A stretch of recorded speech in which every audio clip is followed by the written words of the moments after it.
exhibition is a selection of 41 works from, I believe it's 94 artworks that were donated to Albright College over the last 2 years, all these works by Mr. Sokov. And the gentleman on the far end of the table, Alex Rosenberg, a distinguished alumnus of Albright College, really engineered these gifts and helped us acquire them, and also helped co-curate the show and wrote an essay in the catalog. So, Alex, thank you very much for all your help. And in between, someone who's also quite important, one of the donors of many of the artworks that we have in the collection now, Mr. John Schwartz from New York. I should mention that John was also down here earlier with Alex and helped us sort of bring this project together. So thank all of you again for making this a realization. The other thing I want to do before we get started is just briefly to thank a lot of our supporters for the exhibition program. It's not only, we don't only depend on donors for artwork, but also donors for financial support. The Friends of the Friedman Gallery help us out immensely in our education program in particular. Pennsylvania Council for the Arts continues to support us with a generous annual grant. And also the Silver Wheat Foundation, which is the Friedman Family Foundation, has continued to give us a very generous gift this year. So thanks to all of those people for allowing this to happen as well.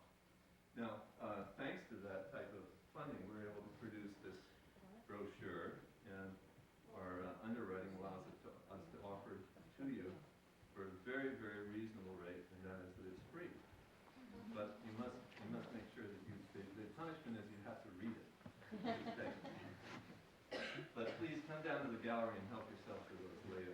Now, another announcement I wanted to make is that some of you are here for the experience credit, and I understand there was no one here to give you your little credit. So when you leave, hopefully there will be someone. There will be a sign-up sheet. Is that getting signaled? Okay. So sign your name on that sheet when you leave. That way we make sure you don't leave early too, I guess. Works well. The exhibition that you'll see shortly, and immediately following this talk, there will be a reception down in the gallery. So I hope you'll all join us. And in that exhibition, you'll see really about the last 11 or 12 years, a survey of Mr. Sokov's work. We're going to look at some slides. I think the early ones date back to 1950. Right. So 56. So we're going to look back at a bit of a historical perspective. Leonid and I were putting the slides together about 10 minutes before we came in here. So we hope they're all right side up. Or maybe they'll be backwards. We'll see. I think they'll be all right. Most of you won't understand the Russian text if it is put in backwards. It won't really bother me. But the thing that I wanted to say as a sort of a preamble to this is that Mr. Sokov is considered to be a very distinguished Russian refusnik artist. He immigrated from the Soviet Union in 1979, I believe, and settled in New York in 1980, I think. We're not sure where he was in between, but we'll find out later. And the thing is that one of the reasons he left, obviously, was because doing the type of work which he does, which you'll see is controversial politically, became unacceptable in the Soviet Union. And also, a lot of the work that he was doing was really highly critical of the government and critical of the Soviet official art. The official art will sort of see some examples of that he's appropriated a little bit, but a lot of the criticism that he does is not just head-on violence, but a lot of it is done tongue-in-cheek. It's done in very nice, very sort of humorous vein, if I may say.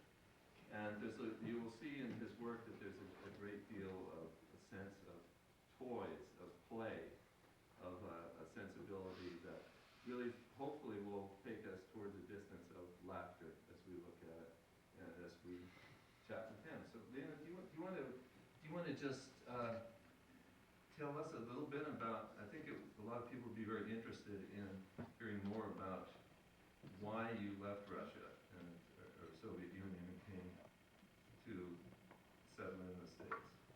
Okay. I have usual education, Russian academic education, and I was very successful in Russian Art Union. But time when I was young was very bad for show what is you wanted show what you wanted real work what is your artwork and in 70s I make many works um, um, basically on the Russian folk art but different ideas. I many use it in Russian toys ideas. Many use it. In this time I started make it works. What is after name was Sotsart. And this work I can't show in Russia, and from this situation I immigrated and continues this idea in New York. So in fact, one of the slides that we'll see is of an exhibition of Leonid's work in Russia, but it's in his studio. So a lot of artists were not able to show in museums and in public places, so they had to do this in their own environments. But I think it's important for people to realize too, especially our younger students, the history that you came out of. And under Stalinism, for instance, artists in this country maybe didn't get NEA grants, but artists in that country would be sent to Siberia, sent to a gulag, or perhaps executed. And so there was that history hanging over his freedom of expression. Yeah, many artists in 1930, 20, was in jail, but and died in jail because they was standing opposite Stalinism ideas and very often not just political, but just standing opposite socialism. And for this, many artists is taken in jail and gulag, and many died. But in my time, when I started unofficial art in 60s, group artists started using idea no socialism, but idea abstract art looks like different styles, And I started seriously working in 70s after my education in colleges and art schools. And I, of course, started in opposite official art. And I working with group of people who right now names Sotsart, very popular in Russia. And this very crowd group people, and we make it works, ironical works about socialism. This is looks like, and this is of course was for official. This was no.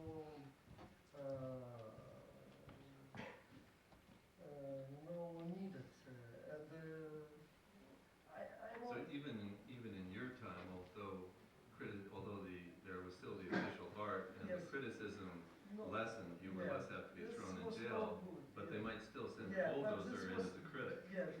there's one, This was dangerous. As there's one thing I'd like to tell the group here, that the irony of it all is that this man who had to leave Russia in order to express himself was last year honored by representing Russia at the Venice Biennial. Now the circle has gone full day. And as you probably are aware, there are very few honors that are greater than to represent a nation at Venice. That's good.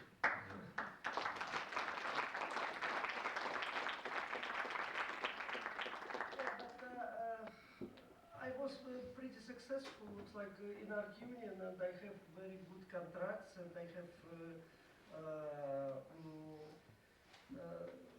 life, but I can't showing my my works, and I can't function looks like artist, and you know, and for this I emigrated.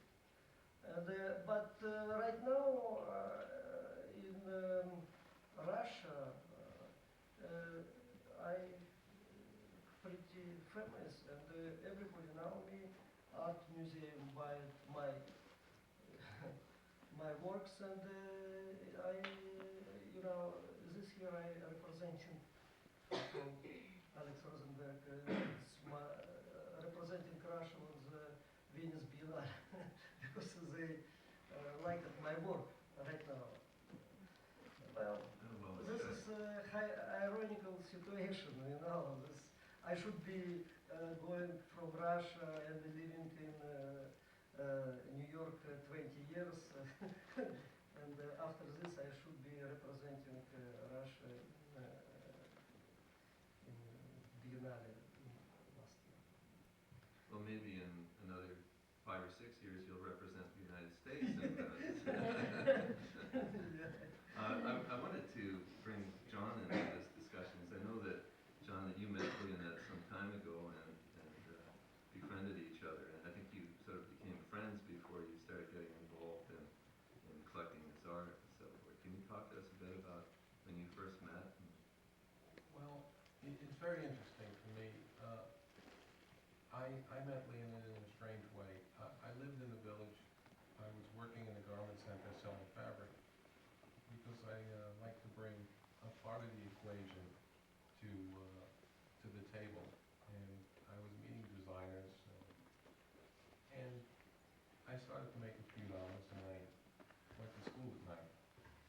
But it still wasn't satisfying. I needed something else. I didn't know exactly what it was. And I loved art. My father got a scholarship to Cooper Union. So he'd been taking me to museums since I was about 3 years old. He carried me to museums. That's how, it was just a place where I could go and see things and be exposed to what he would feel, and he couldn't express in words. So I decided to look around, and I looked in Soho, but I became a little bit angry because I couldn't afford the artwork in Soho. So I walked around. New York City is kind of place where you're stimulated by so many different things. And in the East Village, they had these little storefront galleries. They started to move Soho, or attempt to move some of the Soho things into the East Village. And some of it was interesting, and it's just like window shopping, I guess. I discovered Leonid's work. I had no idea who he was, where he was from, or what he represented. And I just said, gee, it does something to me. And I started buying something for a few $100s. I figured it's a decoration, I'll put it in my apartment. And little by little I got attached to it, and I went back to the store, or storefront gallery, and bought another one. And then the pieces started to get bigger, and I had to sell more fabric. And Leonid, as it turns out,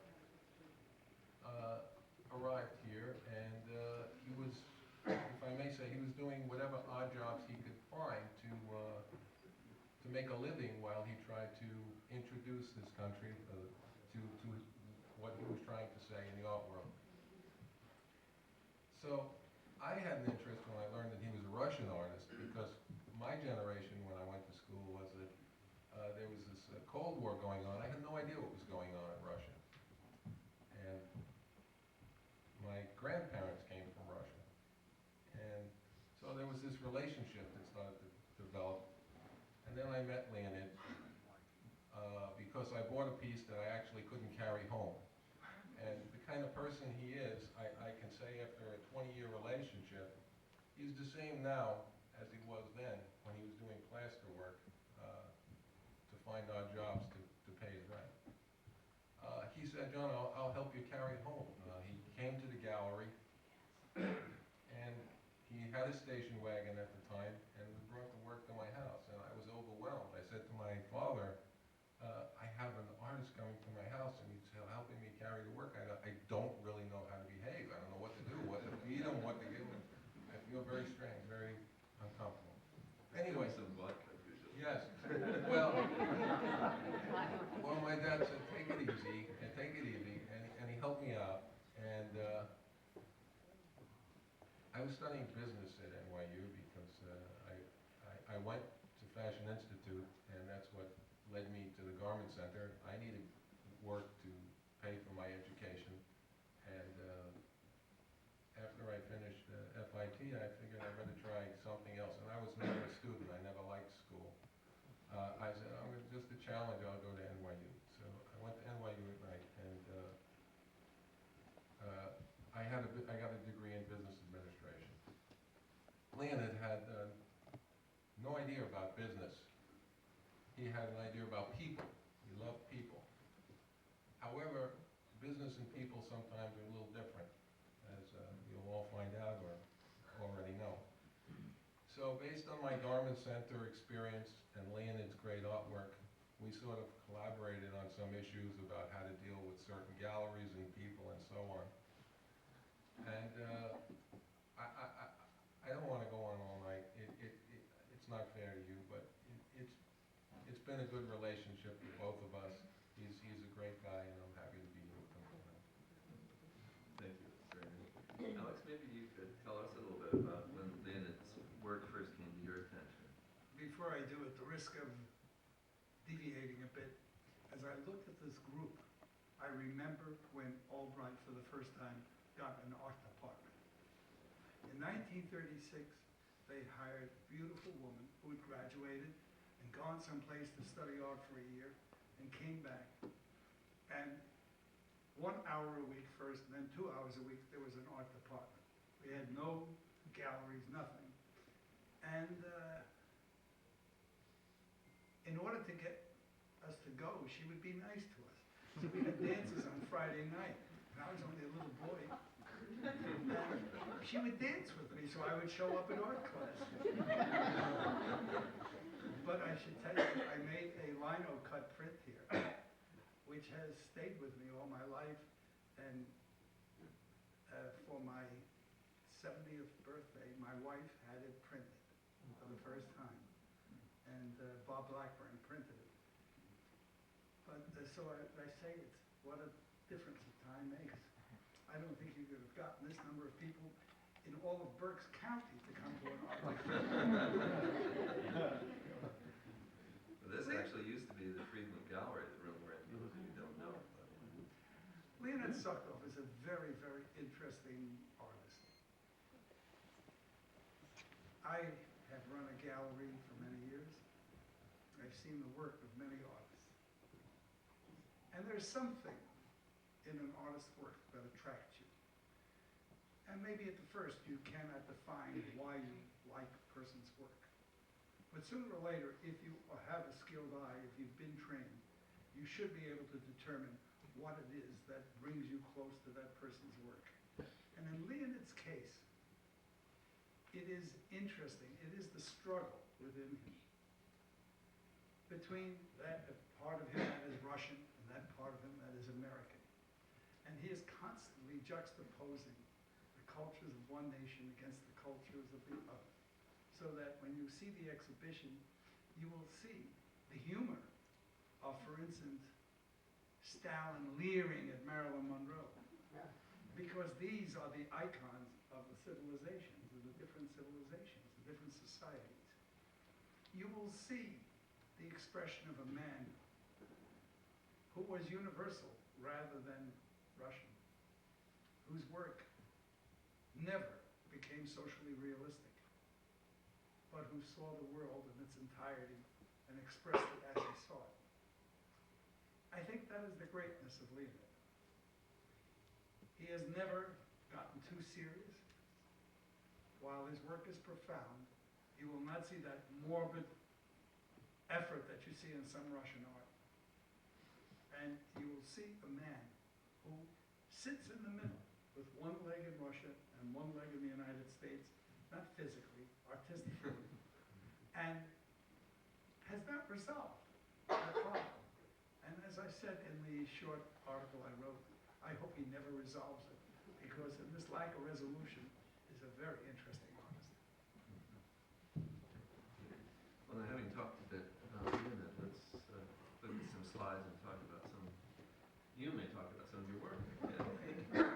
Martha, if you would be good enough to go in the projection booth and turn off the switch for these lights that says lights on blackboard.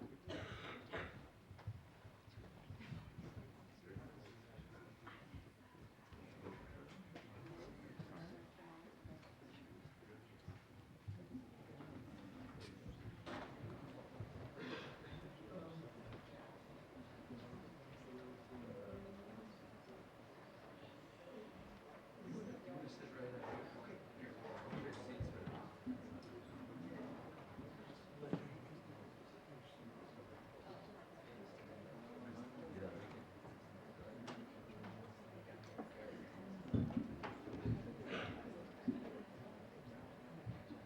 You know, from this work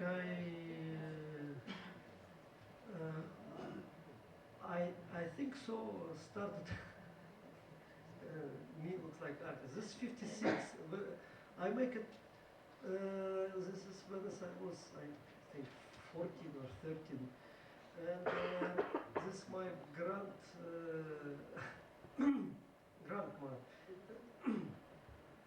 And I make it because I have big influence from Barlach. It's German sculpture, expressionist. And from this works, I think I started working like artist. No, it's like students. What is by showing this work.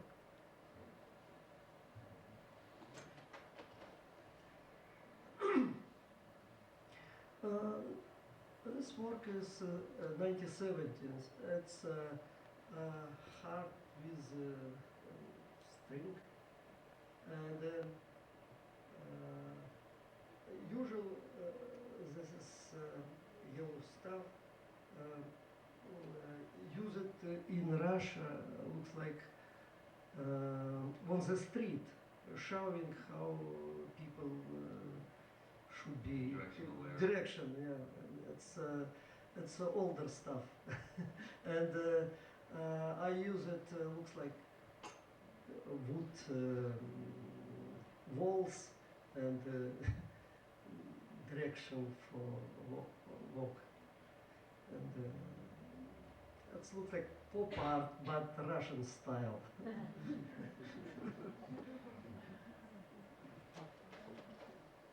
By the way, anytime anyone wants to interject, please feel free to do so. This is 1976 Fire. I mainly use it Russian folk art ideas. It has three building each fire. It's like Russian many in fairy tales use it cipher 3, and they use it 3 times. And, building and building. So early on, really, a lot of your work started to become narrative in terms of storytelling, Yeah. and sometimes going Yes. back to, as you said, sort of fairy tale kind of Yes. children's sort of Yes. folk tales. Yes. Looks like fairy tales. Looks like many use it. folklore Russian moments. I remember Ilya Kabakov spoke about the Yes, folkloric aspects yes. of your work.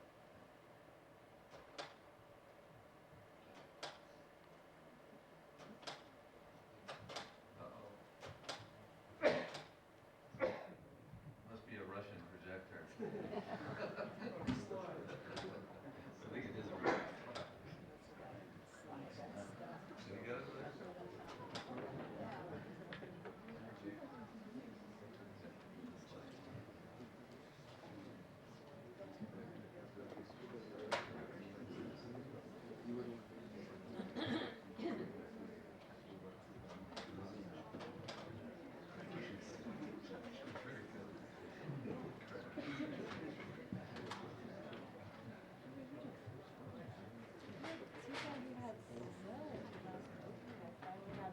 Now, maybe while we're working out the technical problems back there, Lena, one of the things that I noticed about your work is that you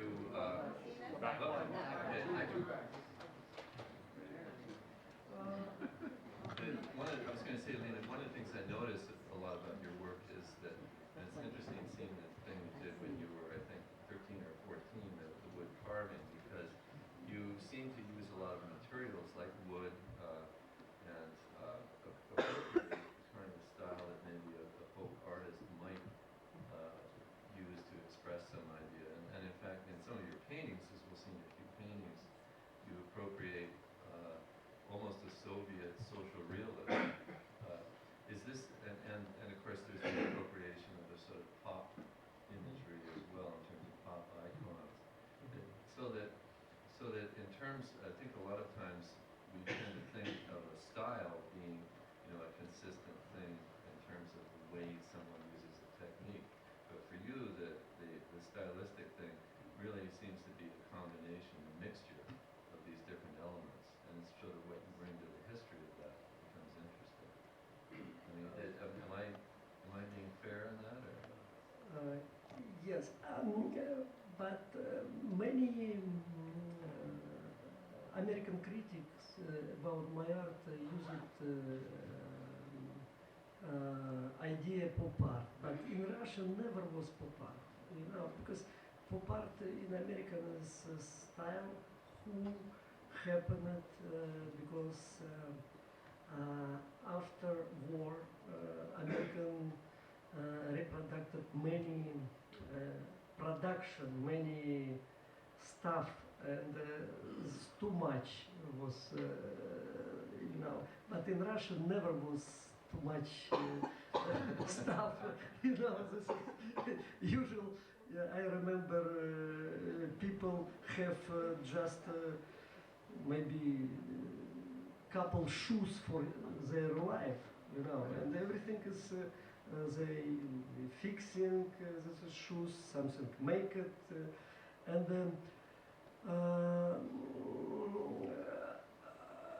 this is different style. This looks like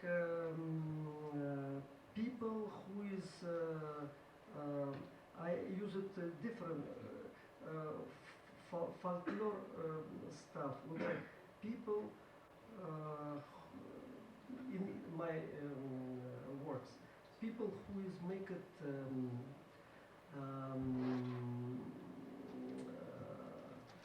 looks like usual stuff, looks like furniture, looks like a spoon from wood, looks like this, and they this make it looks like art. Right. This no reproduced looks like fabrication, Right. They make it stuff by stuff. Each, It's like a bricoleur. yeah, Mhm. there's different stuff. Yeah. This you can use it idea Warhol for Russian because this no working, unworking. Yeah. This you should be use it some different stuff. And I try to use it idea. This is a craftsman who is working for for people in village where is he living. Right. Right. But of course, it's, So it's also sort of getting away from the concept of art as being Yeah. an elitist pursuit. yes, yes. But of course, this is no spoon. I think this is, he looks like spiritual leader. Mhm. It should be Right. give different idea. Right. It looks like toys like this. So these are not really glasses. Yeah, no, it is not. It's 76, and in Russian, about when I started about pop art, when you started thinking what is more important in this time was in Russia, this is ideologic moment. Who is was looks like in American too much production, in Russian was too much ideological, and I this is principle I use it, and I So make that it, forced the yeah, perspective. yeah, and I use it right now in this in 74, 75. I make it glasses for everybody, Soviet people like this. It's this big glasses, and everybody should be looking from stars like this. That's t-shirt, shorts, short wood stuff. It's, I use it.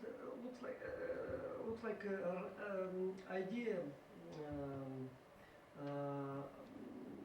Material, how material best working. Wood can working, or you should be make it very good. Looks like make it Chinese furniture, very smooth, very, or you should be make it very roughly.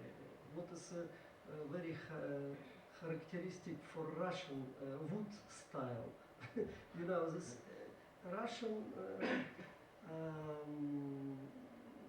If you look in Russia, if you looking from satellite, I think so, and looking on the Russia looks like everything is unfinished wood made country. Looks like houses unfinished, very broken. Everything is like this. If you looking on the American, very clear and looks like everything is painting very. And I use it this idea. And when you make it wood unfinished, it's more working than finished. It's for more. You have more attention for this, and I make it like this. But many, of course, mythological ideas in shorts, Russian ideas. All of these pieces so far are the most, except for the first one, are from the 70s, I think. Yeah, it's So this is still, Yeah. well, it's still in Russia. yeah, this still in Russia, yes. Yeah, and we're leading up to a Yeah. slide that shows a show, or a show in the studio. And this is okay. It looks like people. I don't know. This arms is every time is told many mythological idea. Maybe in water man who is fall down underwater and go out. This is well. This is funny. I mainly use it. I mainly use it. I have forge, two forge in Russia, because in Russia, no, for me was very expensive casting from bronze, and but many in street, many no good iron metals was, and I make it on the country forge and working like forgeman, and use it idea. This is make it. in this time I make it many thinking about Siberian mythology, Siberian Oriental peoples who in Russia. Shaman usually was a spiritual leader who is making everything for group people, and he was usual forgeman, and I working looks like forgeman, but this is arm and penis and it's together. It's jobs. Big one. That is match for scale. Let's make it 76, I think so. This is my Russian signature. It's, I think meter by meter and a half, like this big one. Let's make it three-dimensional. My name is Sokov. But when I come in America, I look at this, looks like Coca-Cola. It's very similar. This was unofficial show in my studio 1976. This my walls. I have 6 more my friend artists. Right now everybody is very pretty famous in Russia, very famous. Sounds. And it's my walls in my studio. Each artist have his walls. This is my walls, and you see shorts and part face and landscape and finger. It's movie fingers. And many stuff is movie. You know. This was very successful show, unofficial. And many people, it's like a lot of people, it's like 1,000 in day come and everybody now, I don't know, this was a very successful show. And our group artists, my friends from this, everybody now, after this show, in I think it's important to realize that not only was Leonid represented in the Venice Biennale this past summer, but also in recent years he has been showing in Russian museums and so forth. So it's not the fact that artists were showing in their studios again was not that their work was considered not good enough. It was considered to be too controversial, too modern. And now we're into the East Village. This was East Village. This was Yeah, that's where we met, in the East Village. There was a very small place. yes. And that was in the back of the gallery. There really wasn't anything there except just an open space. So Leonid decided to make it a place to show his sculpture. Now what you'll see in the left corner quickly, which kind of attracts me, some of the other things are folkloric, and Leonid can perhaps give a better explanation. But there's a giant wooden vodka bottle, a Stoli bottle, and it was executed so well, and it was it just drew my attention, and I've never seen anything like it before or anything like it since, and it's just a magnificent piece of art in my eyes. It's when I come in New York, before me was question, what is make it? What is I should be make it? But I understand I can't change my culture, Russian culture, how I understand everything is situation, and I started little by little understand American culture, and but I continues, of course, make it Russian Russian continues using my Russian culture ideas, and symbiosis between the Russian and American culture give very curious and sometimes is result. Some of these, the last slide we'll be looking at will be, it's a piece that's in the show, and it has some kinetic aspects. Is this one of this, some of these have kinetic moving parts? It here, yeah, no, it here is if The you one with the big long rod? big long, this is bird and cat. This looks like a personage from fairy tales, from Russian fairy tales. And the cat is have in his eyes two small bird who is moving, and the bird is, you know, movie wings. Right. And this is looks like from Russian folklore situation. This is I use it Russian toys, folk toys, bear and man. Who, if you know touch and they working, looks like forgemans.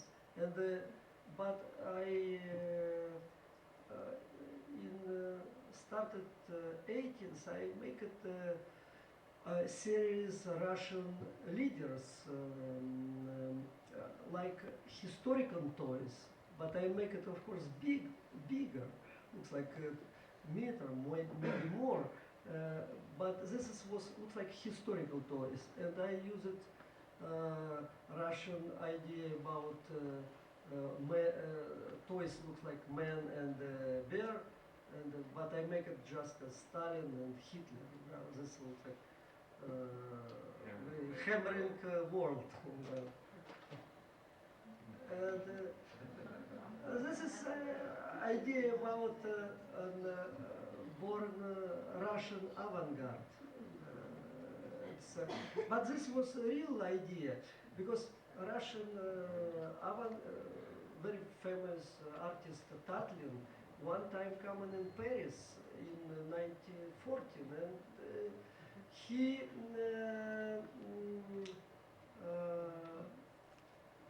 he was very good sing song, and he sitting on the street and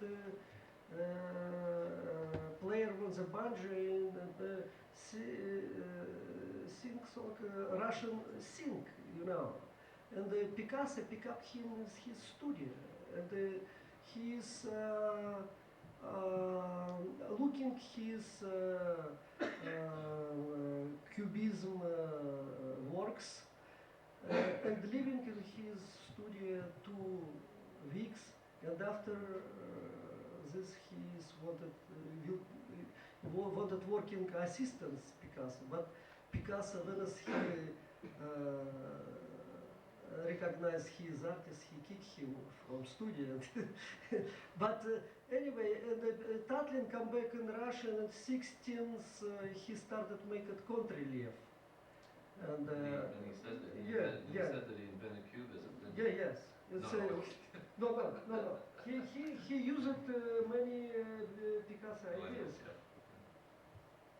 And I was just joking about the thing stealing it. And it's but this is story I make it from this story I make it this works. It's like Russian folk their player on the Picasso sitar. This movie, it's the So strange that noise. arm moves. Yeah. Okay. Now we're into I think the rest of the slides and pieces that are in the exhibition. And I should say about this slide actually that the mobile, the color mobile is not the way it should be. It should be hanging differently. So when you see it in the show, it'll be a little different. But please. Yeah, but in this I make it in 90s works. I use it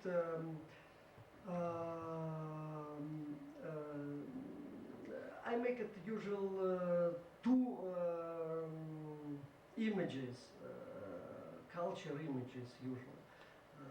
Looks like Lenin and Giacometti, and in this situation, Lenin and Calder. Both is ready-made. Was Lenin is small sculptures when it was ready-made. This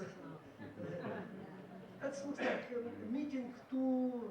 This original name is meeting two sculptures. This is looks like West meeting with as culture. West meeting with culturist. This surrealist sculpture Lenin meeting with very popular modernism sculpture Giacometti. It's like this idea. It seems to me that when you depict Lenin as opposed to Stalin, that you're a lot more sympathetic about Lenin is sort of contemplating these things in an intellectual, sort of confused way, perhaps, whereas Stalin is sort of groping for things. I don't know. It's I think an actual ambivalence was there. Yeah. well, this I use it in 16. Many for propaganda. Many sold it in Russian art shop. Figures Lenin, like this, and I use it. Figures. It's original. I make it something new ideas. When I make it wings, looks like ironical. Looks like he's from Icon. I don't know. It's looks like Archangel Mikhail. Same. This original. I make it from Malevich teapot. This original. I make it from original from porcelain. I make it from plaster. And Lenin looks like tribune. Use it Malevich teapot. Looks like tribune because it's Malevich from teapot make it looks like constructivism objects. I think train. Yeah. This is I make it together. One is sourrealistic portrait Lenin, sculpture Andreev, and Malevich supremative. It looks like growing from Lenin head idea, supremative.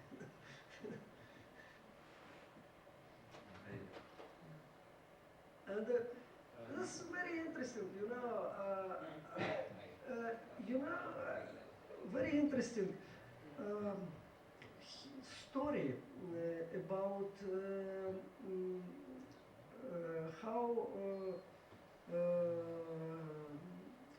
was make it circle and hammer Soviet Union symbols. One artist make it projects. He make it hammer, looks like workers' idea, and cycle looks like farmer's idea, and he make it search in middle for looks like search should be safe circle and hammer. Looks like Soviet armies should be safe in farmer and workers. But Lenin, when is he bringing for Lenin, and he looking and he is fixing. He no wanted search. And after this, everybody started using a circle and hammer. what is interesting, Hitler same, was artist, and he make it swastika, and they make it color for, he make it red and black, and looks like two leaders make it symbols country. Looks like Lenin and Hitler. This is parallel. And this is I use it ready-made Stalin buste and make it Malevich. Looks like medals for Stalin's Malevich paintings. Malevich was very. This is. Yeah. Now we know what they're doing. Yeah. It looks like. But they're writing USSR. and it's Yeah, still- SSSR, yes. you know, In the snow. Yeah, you understand.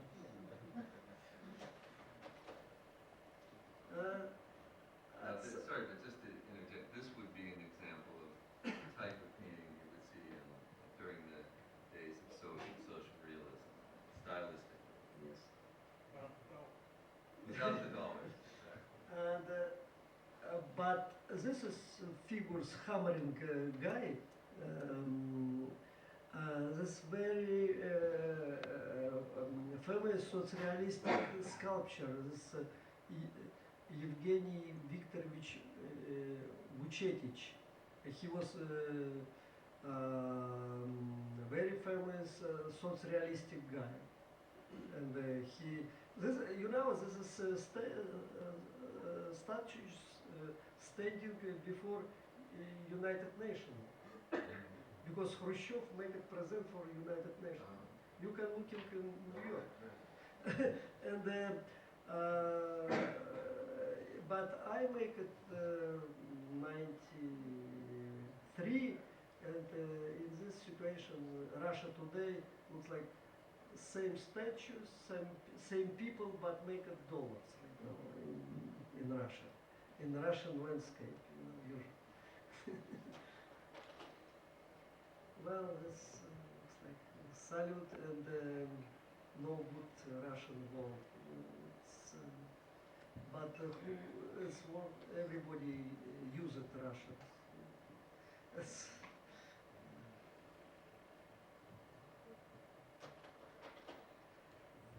and this is I appropriated very famous Russian landscape Russian artist Shishkin, but up from clothes I make it portrait Stalin. But this Shishkin, no, it's okay. Shishkin is very famous Russian artist, and people very like it. Usually in my child time, in each kitchen you can looking oil copy from his paintings. It's in each kitchen, in each maybe apartment. Very often, can meet. This is in 1988. I make it show. Looks like fake Russian folk paintings, and I make it lot paintings with iron and Russian. Looks like traditional Russian folk paintings, but it of course is idea a little bit different. I make it Chinggis Khan, and he have tattoo Lenin and Stalin was his.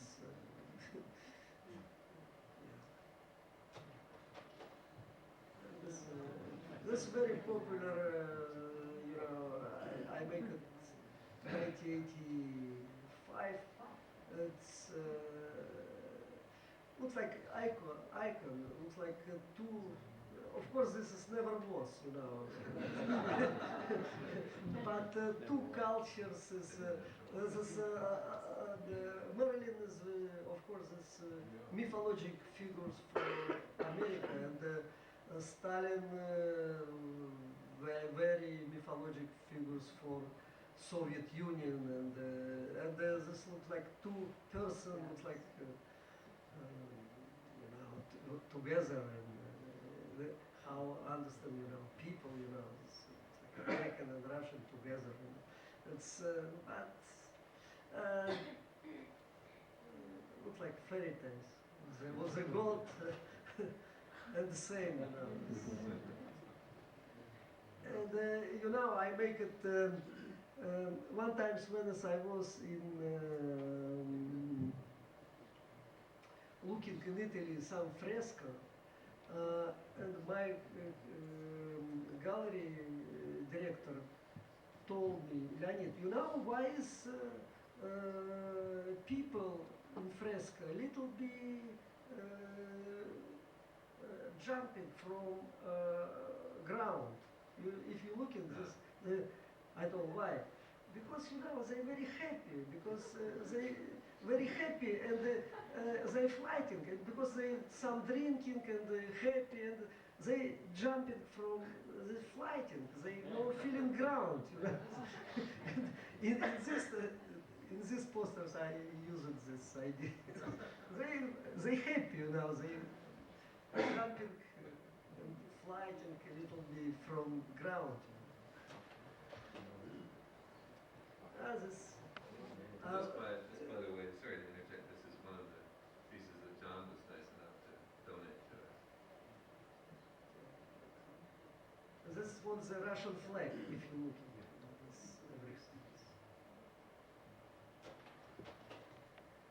That's 1980, this is springtime. I use it influence very good Russians. My big influence have very good Russian artist Larionov. One time he was leader Russian avant-garde in 1910. He was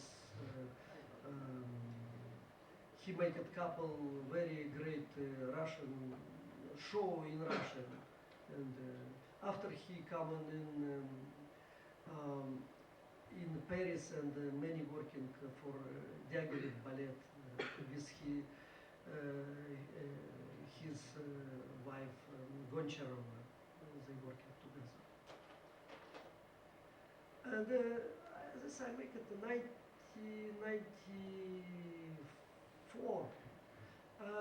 I make it. This is a whole series. Yeah, was series. Looks like around 20 was pictures. I make it appropriated pictures. Very famous Russian landscape artist in this Levitan. Very good Russian artist, and this is landscape in frame. Russian symbols, but symbols go out, but frame is, we have frame, and inside is just a landscape, no older Soviet symbols, just a landscape. The frame is actually influenced by Yeah. design of metals, right? Yes. Yeah. Let's say. And this is Yes. again one that John. Yeah, this is Russian symbols, and from these symbols come bear skins, wilds. If Soviet symbol is broken, but inside is Russians wild spirits. And here you see this ready-made Russian toys, and they right now make it dollars.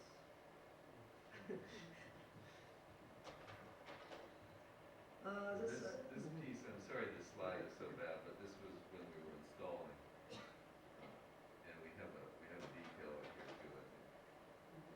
books I told you now. This looks like personage from Russian fairy tales. As you'll see in the gallery, this is there's I think 3 motors in this piece. Mhm. So it's Yes, three mechanized. models. A mechanized boat. We mechanize ices and wings.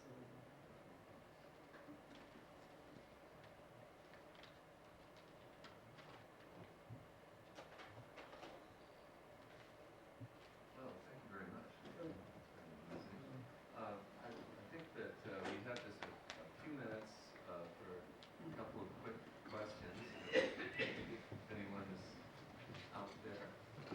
Nancy? I have a question about this last piece. Does that have to do with the Russian folk tale or something? The cat and the bird? This is just idea. I make it garden sculpture. And, I make it a big one for one garden. This painting is couple months. Early on, Leonid used to go to the zoo and sketch animals. And he was very interested, not only was he able to draw the animal, but he got involved with the psychology of the animal. So when he does this cat, the eyes, there's an obsession with the bird. So the cat is totally obsessed with the bird, and he's thinking about how he's going to get this bird. And the bird has its own spirit, which you can see in this sort of folkloric way, in this kind of toy construction. And the bird, the wings go around, and you capture the dynamic of this bird, that the cat will never catch this bird, but the obsession is still there. And so this is sort of like his relationship with the animals and their spirits. So there's not so much a specific reference historically to Russian folklore, so it's that genre. Yes. Much of the art from the mid to late 20th century is playing on European and Soviet politics, but the mythological and the figure of your grandmother are pre-revolutionary Russia. But the governmental pre-revolution work never shows up in the art. So my question is, as a child or as a young adult going to school, how was pre-revolutionary government taught? How much of the Tsarist history was taught, or how much of it was ignored in your education? You see, of course, when I was child and I was in education was very Soviets and the propaganda, about Soviet Union is best and strong country and all this, but in my time is my generation, everybody interesting about, of course, older culture. Everybody reading, Tolstoy, Dostoevsky, and everybody interesting about art, about folklore art, and everybody looking and you can look into this. What is better, Soviet art or what is looking in museum? And I think everybody is in my art. I think a very big influence folk art, and this you sometimes you can learn this, but many you can learn. Looks like you looking and this is coming in you without learning. And in my time, I interested about the folk art. About I learned Siberians Oriental works about mythologic and about like this. But this impossible, keeping people no reading this, no reading this. You can reading just newspaper. It's, people reading. So it was still a process of Yes. assimilation. I mean, I was going to school and during the McCarthy era, there were many things that I didn't learn. I know. In the Soviet period, they did not do away with the art that had been produced prior to the Soviet period, but they did do away with art, let's say, that represented the royalty or Rasputin or any church figures or stuff like that. But the landscapes and the Yes. constructivist art of the great Russian artists was shown very freely in the Hermitage and at the other Russian museums. But longer time, Russia no popularized constructivist art. You know, this is name Malevich started grow after 60s. If you looking for history, and but right now Malevich is a great artist from Lisitsky, Malevich, Tatlin. I don't know. It's like this. And, but in my time, when I learned constructivism, Malevich was very nobody shouting. When we come in a museum, maybe somebody shouting in storage, shouting for us. This Malevich, this very good artist. It's somebody art woman, but this is no was officials. And, like everything, it's was propaganda, but no was open cultures. And Russian culture and West culture. When I was in middle art school, when I was 12, 15, in art school was teacher who is teach us art told impressionism is this very bad. This is very bourgeoisie have influence. Impressionism. This was the 60s. Well, I had an art teacher like that too. Well, I have to say that Russia's loss has definitely been our gain. And I think you will all agree that we're very fortunate to have Lynn here as a treasure and his work in our collection as a treasure. And thank you everyone for helping in that. And thank you everyone for being here. And Lynn, thank you especially.